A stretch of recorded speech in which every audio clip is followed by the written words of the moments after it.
ஆங்கிலம் அடிகட்டும், இந்தியும் பேசட்டும், தாய்மொழி தமிழ் மட்டும் தலைமை தாங்கட்டும். அனைவருக்கும் வணக்கம்.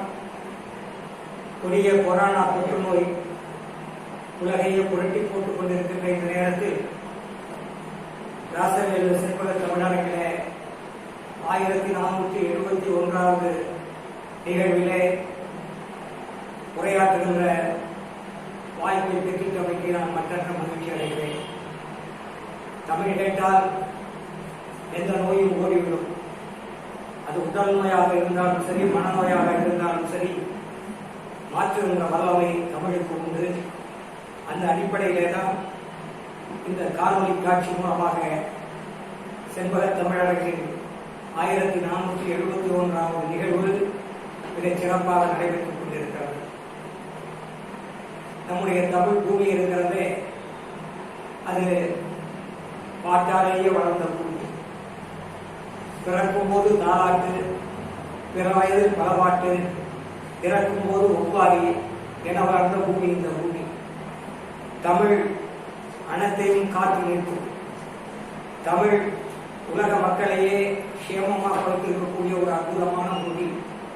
தமிழ் வழி பாடல்களை எல்லாம் பாடுகின்ற போதும் சரி, தமிழில் இருக்கின்ற கருத்துக்களை கேட்கின்ற போதும் சரி, உள்ள மட்டுமல்ல உடலும் நலம் பெறும், மக்கள் நலமாக வாழக்கூடிய ஒரு அற்புதமான அந்த தமிழ் மொழியிலே இன்றைக்கு இந்த அரங்கிலே பேசுகிற ஒரு பெரும் வாய்ப்பு பெற்றிட்டமைக்கு நான் மற்றற்ற மகிழ்ச்சி அடைகிறேன். இன்றைக்கு எனக்கு பேச கொடுத்திருக்கின்ற தலைப்பு இமைப்பொழுதும் சோறாதான் என்கிற தலைப்பு. பெருந்தலைவர் காமராஜருடைய பிறந்த தினத்தை முன்னிட்டு இந்த நிகழ்வு ஏற்பாடு செய்யப்பட்டிருக்கிறது. அந்த கருத்த ராசாவை பற்றி பேச இந்த செண்பக தமிழரங்கின் கருத்த ரோசா என்னை அழைத்தது. அழைத்த போது நான் கேட்டேன், என்ன தலைப்பிலே உரையாற்ற வேண்டும் என்று கேட்டேன். அப்பொழுது ராச இளங்கோவன் கூறினார், இமைப்பொழுதும் சோறாதான் காமராசர் என்ற தலைப்பிலே நீங்கள் பேச வேண்டும் என்று சொன்னார். காமராசர் என்ற அந்த தலைப்பிலே பேச போகும் முன்னால் அவர் என்னிடத்தில் வினா கொடுத்தார், இமைப்பொழுதும் சோறாதான் என்று கூடவா, இல்லை இமைப்பொழுதும் சோறாதான் என்று இருவிகுதியிலே அழைக்கவா என்று கேட்டார். நான் சொன்னேன், இன் என்றால் அது கொஞ்சம் அழுத்தமான உறவை குறிக்கும், இரு என்றால் கொஞ்சம் விலகி நிற்கின்ற உறவை குறிக்கும். ஆண்டவனையே நாம் ஆண்டவன் என்றுதான் அழைக்கிறோம். எனவே அது தவறு கிடையாது, இன்னென்றே சொல்லுங்கள், அதுதான் உறவின் உரிமை. எனவே இன்போட்டு அழைப்பதுதான் சரியானதாக இருக்கும் என்று சொன்னேன். ஆகவே அந்த தலைப்பிலேயே நான் இன்றைக்கு பேச விரும்புகின்றேன். அதே போல மக்களுக்கும் காமராசருக்கும் உள்ள உறவின் உரிமை இருக்கிறதே, அது மிக அதிகமானது, ஆழமானது.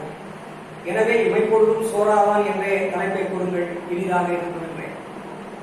இமைப்பொழுதும் என்று சொல்வதிலே இன்னொரு ஆழமான பொருள் உண்டு. கண்ணை இமை காப்பது போல் தன் மக்களை கட்டி காத்தவர் பெருந்தலைவர் காமராசர். அந்த கருப்பு தங்கத்தை பற்றி பேச கொடுத்துள்ள தலைப்பு சொக்க தங்கத்திற்கு சமம் என்றே நாம் கருதுகிறேன். ஒரு அற்புதம் என்னவென்று சொன்னால், இயற்கையிலேயே சிலருக்கு பெயர் அற்புதமாக அமைந்துள்ளது. அண்ணாவுக்கு பெயர் அண்ணாதுரை என்று பெயர். அண்ணா என்றால் அன்பின் வெளிப்பாடு, துறை என்றால் அது அதிகாரத்தின் வெளிப்பாடு. ஆனால் அந்த துறை என்பது மறைந்து போய் அண்ணா என்கின்ற பாச சொல்லே பிற்காலத்தில் நிலை நின்றது. அதுபோல ஈவே ரா என்று சொன்னால் ஈவே ராமசாமி என்று பொருள். ஈவே ரா ஈவுக்கு என்று சொல்லுவார்கள். அதாவது வகுத்தலிலே பெரிய எண்ணை சிறிய எண்ணால் வகுத்து ஈவு வரும். அதுபோல பெரிய பெரிய பிரச்சனைகளை எல்லாம் ஈவேரா என்ற அந்த மனிதர் வகுத்து தந்து ஈவாய் இருக்கின்றார் நம்முடைய மத்தியிலே. ஈவுக்கு ராமசாமி என்று பொருள். எனவே அந்த பெயரும் பொருத்தமான பெயராக இருக்கிறது. அதுபோல நம் தலைவர் காமராசருக்கு அமைந்த பெயர் இருக்கிறது, அது அற்புதமான பெயர். காமம் என்று சொன்னால் அது தவறான பொருளிலே இன்றைக்கு உச்சரிக்கப்படுகிறது. எப்படி நாற்றம் என்று சொன்னால் மனம் என்ற பொருளிலே வருமோ, ஆனால் இன்றைக்கு அது துர்நாற்றம் என்ற பொருளிலே இடம்பெறுகிறது. ஆனால் நாற்றம் என்றால் தான் உண்மையான மனம் என்று பெயர். அதுபோல காமம் என்ற சொல்லுக்கு ஒரு பொருள் உண்டு. காதல் என்றால் அன்பு, காமம் என்றால் பேரன்பு. அதுபோல ராசா என்றால் மக்களுக்கு தலைவர் என்று பெயர். ஒரு கூட்டத்திற்கோ அல்லது ஒரு குடும்பத்துக்கோ அல்லது ஒரு குலத்திற்கோ அல்லது ஒரு நாட்டிற்கோ அல்லது ஒரு ஊருக்கோ தலைவராக இருப்பவனை ராசா என்று சொல்வோம். அதுபோல இவருக்கு பெயர் காமராசா, இயற்கையிலே அமைந்த பெயர். காமாட்சி என்ற பெயர் கடைசியிலே காமராசாவாக மாறி அன்பிலே ராசாவாக மக்களின் மனதிலே நின்றவர் காமராசா. எனவே அற்புதமான ஒரு பெயர் பொருத்தம் அருமை தலைவர் காமராஜருக்கு அமைந்திருக்கிறது. நாம் இன்னும் காமராஜரை அரசியல் கண்ணோட்டத்திலேயே பார்க்கிறோம். அதுதான் நாம் செய்த மிகப்பெரும் தவறு. காமராஜர் அரசியலுக்கு அப்பால் பெருந்தலைவர் காமராஜரை நாம் பார்க்க வேண்டும். ஏனென்றால் அவர் பல்துறை வித்தகராக இருந்தார். அவர் ஒரு வெறும் அரசியல்வாதி மட்டுமல்ல, is not a politician but also a statesman என்று சொல்ல வேண்டும். அவர் ஒரு அரசியல்வாதி அல்ல, அவர் ஒரு ராஜதந்திரி, மிகப்பெரிய ராஜதந்திரி. இந்த உலகில் தோன்றிய ராஜதந்திரிகளிலே விரல் விட்டு எண்ணக்கூடிய அளவுக்கு ஒப்பாரும் மிக்காரும் இல்லாத ராஜதந்திரியாகத்தான் அவர் படைத்தார். பாரதிதாசனுடைய கவிதைகள் தான் எனக்கு நினைவுக்கு வருகின்றன. பாரதிதாசன் மிக அற்புதமாக சொல்லுவார், விழித்த விழியிலே மேதினிக்கு அழகு செய் என்று சொல்லுவார். நீ பார்க்கிற பார்வை இந்த உலகத்தை அழகாக்க வேண்டும் என்று பாரதிதாசன் சொன்னார். அதைவிட ஒரு படி மேலே போய் இந்த மானிட கடலிலே ஒரு தலைவன் எப்படி இருக்க வேண்டும் என்பதற்கு ஒரு கவிதையை சொன்னார் பாரதிதாசன். மிக அற்புதமான கவிதை. பாரடா உன் மானிட பரப்பை, பாரடா உன்னுடன் பிறந்த பட்டாலும், என்குலம் என்று உன்னை தன்னிடம் ஒட்டிய மக்கள் பெருங்கடல் பார்த்து மகிழ்வு, அறிவை விரிவு செய், அகண்ட வாக்கு, விசால பார்வையால் விழுங்கு மக்களை, அணைந்து கொள் உன்னை சங்கமமாக்கு, மானிட சமுத்திரம் நான் என்று கூறு, பிரிவிலை எங்கும் பேதமில்லை. இந்த மானிட சமுத்திரத்தை உன்னுடைய அங்கமாக ஆக்கிக் கொள்ள வேண்டும் என்று தலைவர்களுக்கு சொல்லுகிறார் பாரதிதாசன். அந்த அடிப்படையிலே பார்க்கின்ற பொழுது இந்த மானிட சமுத்திரத்தையே தனது அங்கமாக்கி மகிழ்ந்தவர் பெருந்தலைவர் காமராஜர். இந்த மாநிலம் முன்னேறுவதற்காகவே தன்னுடைய வாழ்க்கையை அர்ப்பணித்தவர் பெருந்தலைவர் காமராஜர். கல்விக்கு என்ன செய்தார் காமராஜர்? நாடறிவு. உழவுக்கும் தொழிலுக்கும் என்ன செய்தார் காமராஜர்? உலகறிவு.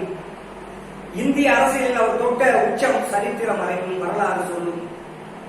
காலம் தந்த கருணைப்படை காமராஜர். இதை பற்றியெல்லாம் நான் பேச இங்கே வரவில்லை. காமராஜர் என்கின்ற அந்த மாமனிதனுடைய உள்ளம் எத்தகையது, உணர்வுகள் எத்தகையது, அதை படம் பிடித்து காட்டுவதுதான் என்னுடைய இன்றைய பணி என்று நான் கருதுகிறேன். ஏனென்றால் அவர் செய்த சாதனைகள் சரித்திரம் இன்றைக்கு மிக அழகாக அற்புதமாக பேசிக் கொண்டிருக்கிறார். எல்லோரும் அறிந்தது. அவர் அணைகள் கட்டினார், ஆலைகள் கட்டினார், கல்வி சாலைகள் எடுத்தார், இப்படி பல்வேறு பணிகளை செய்தார். நாடறிவும் ஊரறிவும் உலகம் அறியும். ஆனால் அதிலே எல்லாம் காமராஜருக்கு பெருமை அல்ல. அதை தாண்டியும் காமராஜர் என்கின்ற மாபெரும் மனிதனுடைய இதயத்தை நாம் பார்க்க வேண்டும். அந்த இதயத்திலே இருந்த என்ன ஓட்டங்கள் என்ன என்பதை நாம் பார்க்க வேண்டும்.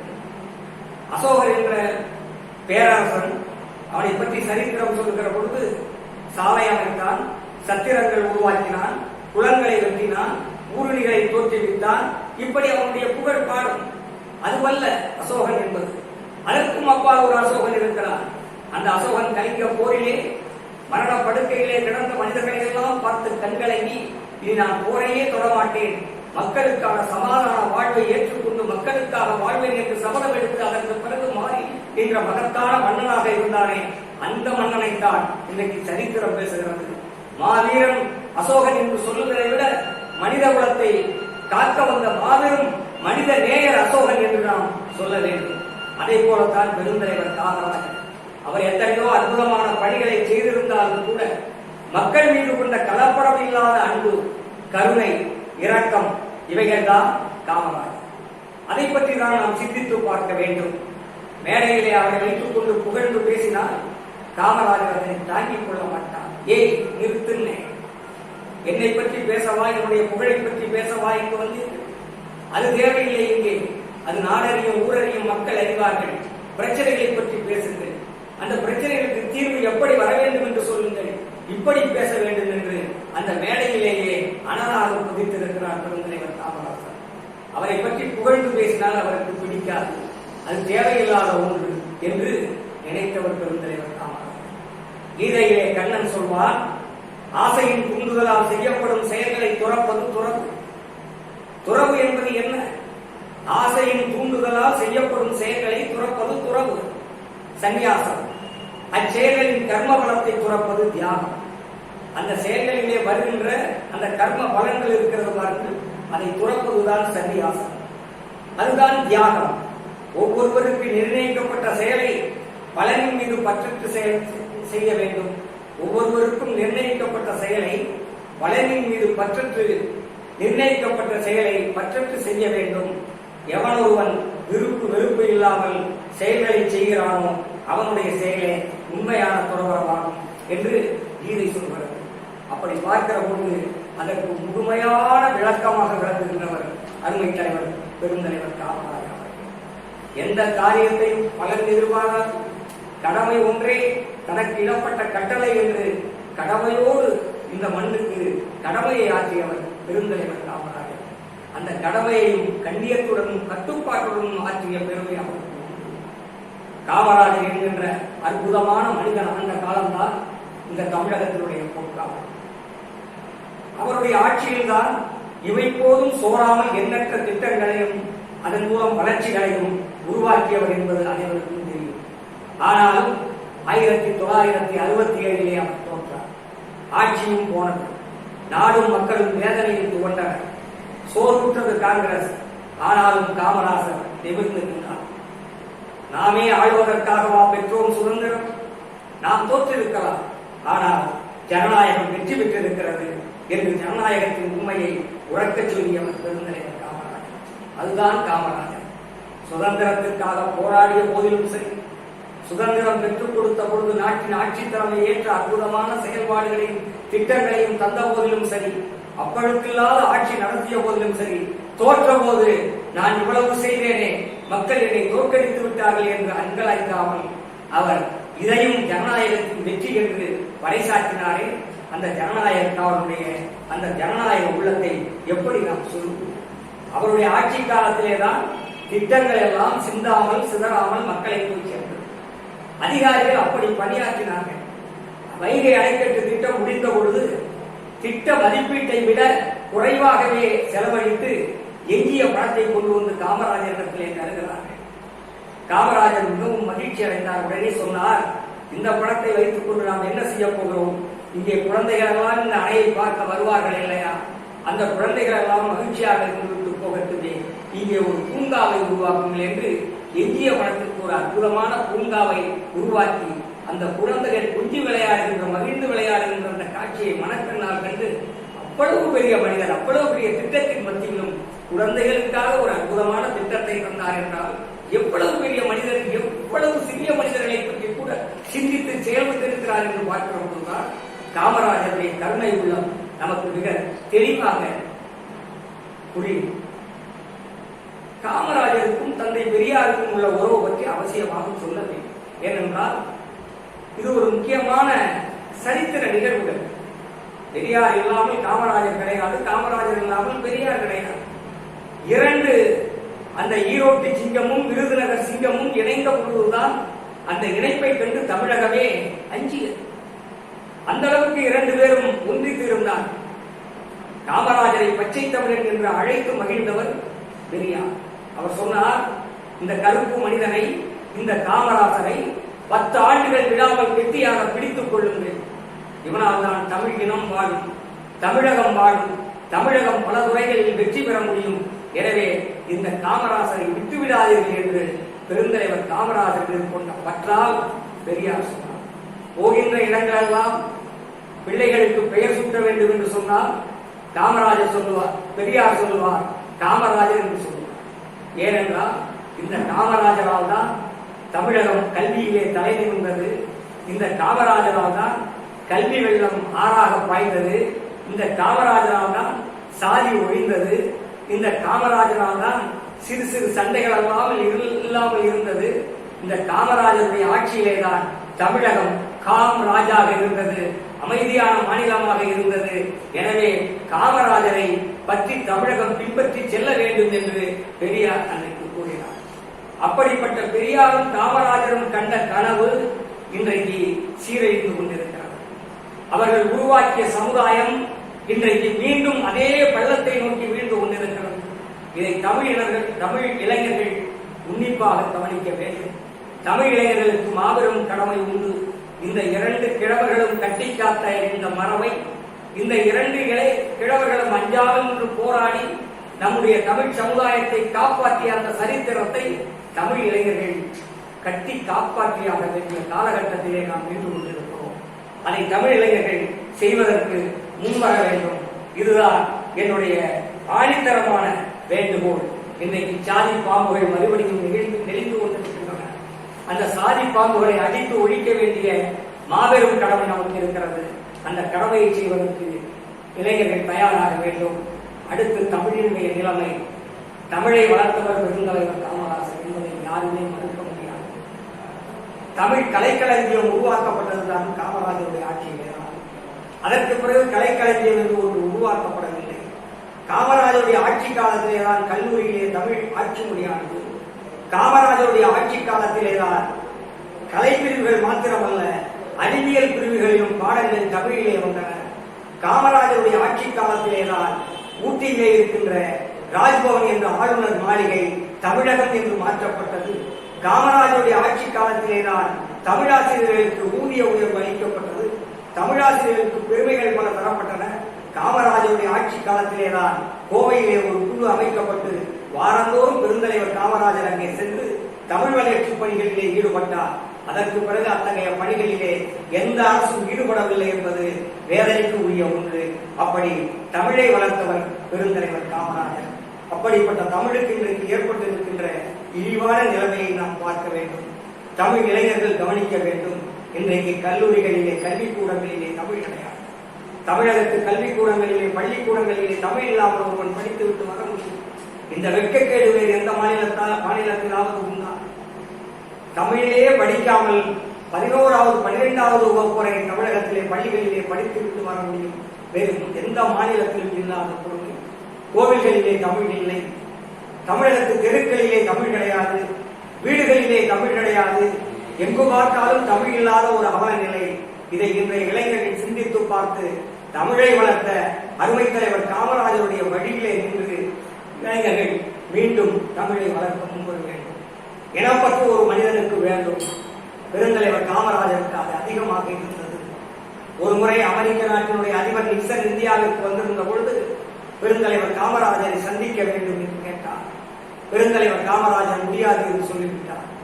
ஏன் மறுக்கிறீர்கள் என்று நிருபர்கள் கேட்ட பொழுது அவர் சொன்னார், என்னுடைய அருமை தலைவர் தமிழகத்தினுடைய முதலமைச்சர் அண்ணா அமெரிக்கா சென்றிருந்த பொழுது நிக்சனை சந்திக்க வேண்டும் என்று நேரம் ஒதுக்கும்படி கேட்டார். ஆனால் நேரம் இல்லை என்று அமெரிக்க அதிபர் மாளிகை சொல்லிவிட்டது, நிக்சன் சொல்லிவிட்டார். அப்படிப்பட்ட அதிபர் இன்றைக்கு இங்கே வந்து என்னை சந்திக்க வேண்டும் என்று சொன்னால் நான் எப்படி என்னுடைய தமிழகத்து முதலமைச்சர் ஒருவரை சந்திக்காத ஒருவரை, என் தமிழனை அவமதித்த ஒருவரை நான் எப்படி சந்திக்க முடியும்? அதனால் நான் சந்திக்க மாட்டேன் போ என்று சொல்லிவிட்டார். எந்த அளவுக்கு இனப்பற்று பெருந்தலைவர் காமராஜருக்கு இருந்திருந்தால் ஒரு அமெரிக்க நாட்டினுடைய அதிபரையே எல்லோரும் சந்திக்க காத்திருக்கின்ற துடிக்கின்ற வேளையிலே பெருந்தலைவர் காமராஜர் மறுத்தார் என்றால் இதைவிட இனப்பற்றிற்கு வேறொரு உதாரணத்தை காட்ட முடியாது. அந்த அளவுக்கு பெருந்தலைவர் காமராஜர் தன்னுடைய இனத்தை நேசித்தார். தமிழ் இளைஞர்களே, நீங்களும் அப்படி நம்முடைய இனத்தை நேசிக்கின்ற ஒரு நிலைக்கு தள்ளப்பட வேண்டும், உந்தி தள்ளப்பட வேண்டும். அந்த உணர்வு உங்களுக்கும் வர வேண்டும். அதுதான் இன்றைய தேவை, காலத்தின் கட்டாயம். அதே போல நேரு காமராசர் பிணைப்பு இருக்கிறதே, நேரு காமராசர் பிணைப்பு இருக்கிறதே, அது முக்கியமான ஒன்று. அது அற்புதமான பிணைப்பு. நேரு காமராசரை பார்த்த பொழுது இனங்கண்டு கொண்டார். இவர்தான் காங்கிரசுக்கும் தனக்கு பின்னால் தன்னுடைய ஆட்சி பொறுப்புக்கும் பொருத்தமான நபர் என்பதை பெருந்தலைவர் காமராசரை பார்த்து நேரு இனங்கண்டார். பெரியாரை பார்த்து அண்ணா இனங்கண்டார். விவேகானந்தரை பார்த்து ராமகிருஷ்ண பரமஹம்சர் இனங்கண்டார். அதே போல காமராஜரை பார்த்து நேரு இனங்கண்டு கொண்டார். நேரு காமராஜரை உயர்ந்த இடத்திலே வைத்தார். சாகின்ற நேரத்திலே தனக்கு பிறகு காமராஜர் தான் இந்த காங்கிரஸ் பேரியக்கத்தையும் இந்த நாட்டையும் வழிநடத்தி செல்லக்கூடிய ஆற்றல் உள்ளவர் என்பதை நேரு உணர்ந்து கொண்ட காரணத்தினாலேதான் காமராஜரை அகில இந்திய காங்கிரசுடைய தலைவராக ஆக்கினார். அவர் எடுத்த முடிவு சரியான முடிவு. 1964 நேரு மறைந்ததற்கு பின்னால் இந்தியாவின் இறையாண்மையை கட்டி காப்பாற்றிய பெரும் பொறுப்பு பெருந்தலைவர் காமராஜருக்கு. இந்தியா சிதறந்து போகாமல் உலக நாடுகள் எல்லாம் எதிர்பார்த்தன. இந்தியா சிதறந்து போய்விடும், துண்டு துண்டாக போய்விடும், பல்வேறு நாடுகளாக பிரிந்து போய்விடும் என்று உலக நாடுகள் எல்லாம் கனவு கண்டு கொண்டிருந்த நேரத்திலே அந்த கனவு பலிக்காது. நேரை கட்டி காத்த இந்திய திருநாட்டை நான் கட்டி காப்பேன் என்று சொல்லி லால் பகதூர் சாஸ்திரியையும் இந்திரா காந்தியையும் இந்த நாட்டினுடைய பிரதமர்களாக்கி இந்தியாவுடைய இறையாண்மையை கட்டி காத்த ஒரு பெருந்தலைவர் காமராஜர். இது வரலாறு பதிவு செய்திருக்கிற நிகழ்ச்சி. அவரை தேடியே வந்தது. இந்திய நாட்டினுடைய பிரதமர் பதவி அவருடைய காலடியிலே வந்து விழுந்தது. ஆனாலும் கூட தன்னுடைய உயரத்தையும் தகுதியையும் தெரிந்து புரிந்து கொண்ட காமராஜர் அதை ஏற்றுக்கொள்ளவில்லை. இந்திரா காந்தி அவர்களையும் லால் பகதூர் சாஸ்திரி அவர்களையும் பிரதமராக்கி இந்நாட்டினுடைய இறையாண்மையை கட்டி காத்த பெருமை பெருந்தலைவர் காமராஜருக்கு உண்டு. அதே போல எவ்வளவோ செயல்களிலே பெருந்தலைவர் காமராஜர் இந்த நாட்டை வழிநடத்தி சென்றிருக்கிறார். இக்கட்டான தருணங்களில் எல்லாம் இந்த இந்திய தேசத்தை வழிநடத்தி சென்ற பெருமை பெருந்தலைவர் காமராஜருக்கு உண்டு. இந்த இந்தியாவிற்கு சோதனை ஏற்பட்ட பொழுதெல்லாம் தன்னுடைய சொந்த சுயநலங்களை எல்லாம் வெறுப்புகளை எல்லாம் தூக்கி எறிந்துவிட்டு இந்த நாட்டை காப்பாற்றுவதற்குரிய வழி என்ன என்பதை கண்டறிந்து ஆளுகின்றவர்களுக்கு அற்புதமாக தெரிவித்தவர் பெருந்தலைவர் காமராஜர். இந்திரா காந்திக்கும் அவருக்கும் கருத்து வேறுபாடுகள் ஏற்பட்ட போதிலும் கூட அதை பெரிதுபடுத்திக் கொள்ளாமல் இந்தியாவுக்கு சோதனை வந்த போதெல்லாம் ஆறுதலையும் ஆலோசனைகளையும் வழங்கி இந்திய துணைக்கண்டத்தினுடைய பெருமையை கட்டி காத்தவர் பெருந்தலைவர் காமராஜர். அவருக்கு தமிழ் மீது பற்று உண்டு, அளப்பரிய பற்று உண்டு காமராஜர். அவருடைய கைகளிலே பாரதியினுடைய கவிதைகளும் அவருடைய கைகளிலே திருக்குறளும் தான் இருக்கும். எங்கு சென்றாலும் அவர் பெட்டியிலே இந்த 2 புத்தகங்கள், 2 மகா நூல்கள், மகா காவியங்கள் இருக்கும். ரஷ்ய நாட்டிற்கு சென்ற பொழுது அந்த நாட்டிலே கிரெம்ளின் மாளிகையிலே அவர் சொன்ன பாடல் பாரதியினுடைய பாடல். அற்புதமான பாடல். பாரதி சொன்னானே, மாகாளி கடைக்கன் வைத்தால் உருஷ்யாவில் சாராட்சி மடிந்து விட்டது என்று சொன்ன அந்த பாடலை அங்கே எடுத்து சொல்லி பாரதியினுடைய பெருமையை, பாரதியினுடைய அந்த அகில உலக பார்வையை, பாரதி சர்வாதிகாரத்தின் மீது கொண்ட வெறுப்பை பெருந்தலைவர் காமராஜர் அங்கே பதிவு செய்தார். அந்த அளவுக்கு ஜனநாயகத்தின் மீது பெருந்தலைவர் காமராஜருக்கு பதிவு. குறிப்பாக சொல்ல போனால் காமராஜருடைய கொள்கை 2. அவர் தன்னுடைய வாழ்க்கையிலே இந்த 2 கொள்கைகளைத்தான் முன்வைத்தார். எவ்வளவோ கொள்கைகள் இருந்தாலும் 2 காமராஜர் மிக ஆழமாக இருந்தார். ஒன்று ஜனநாயகம், இன்னொன்று சோசலிசம். இவை 2 தான் காமராஜருடைய கண்கள், 2 கண்கள். ஜனநாயக சோசலிசம் என்ற ஒரு கருத்துருவை உருவாக்கினார், கான்செப்டை உருவாக்கினார்.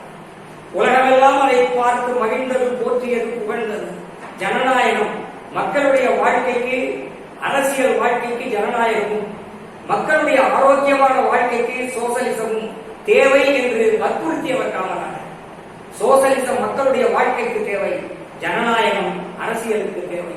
இந்த 2ம் இருந்தால்தான் மனிதர்கள் மனிதர்களாக வாழ முடியும், தன்மானத்தோடு வாழ முடியும், சுயமரியாதையோடு வாழ முடியும், தலைநிமிர்ந்து வாழ முடியும். எவனுக்கும் அஞ்சாது, அடிமைப்படாது ஒரு சுதந்திர மனிதனாக வாழ வேண்டும் என்றால் அரசியலுக்கு ஜனநாயகமும், வாழ்க்கைக்கு சோசலிசமும் தேவை. அந்த சோசலிசத்தின் மூலமாக ஒரு ஜாதி சமயமற்ற, ஆண்டான் அடிமை என்கின்ற பேதமற்ற ஒரு சமூகத்தை உருவாக்க முடியும் என்று சொன்னால் அது ஜனநாயக சோசலிசத்தின் மூலம்தான் முடியும் என்கின்ற ஒரு ஆழமான அழுத்தமான கொள்கையை பெருந்தலைவர் காமராஜர் நம்மிடையே பதிவு செய்துவிட்டு போயிருக்கிறார். அதுதான் காமராஜருடைய உள்ளக்கருக்கு. ஜனநாயகம், சோசலிசம், இந்த 2ஐயும் கட்டி காக்க வேண்டிய வேலையிலே நாம் இருந்து கொண்டிருக்கிறோம். இன்றைக்கு ஜனநாயகமும் அழிந்து கொண்டிருக்கிறது, சோசலிசமும் அழிந்து கொண்டிருக்கிறது. இந்த 2ஐயும் தூக்கி பிடிக்க வேண்டிய ஒரு பெரும் பொறுப்பு இன்றைய இளைஞர்களிலே இருக்கிறது. அந்த பெரும் பொறுப்பினை தோள்களிலே சுமந்து அதை கட்டி காக்க வேண்டிய காவலர்களாக இளைஞர்கள் முன்வர வேண்டும் என்கின்ற என் வேண்டுகோளை வைத்து, இதுதான் காமராசருடைய உருவம், இதுதான் காமராசருடைய பாதை, இதுதான் காமராசர் சென்ற பயணம். அந்த பயணத்திலே நம்மையும் இணைத்துக் கொள்வோமாக. வாய்ப்புக்கு நன்றி, வணக்கம்.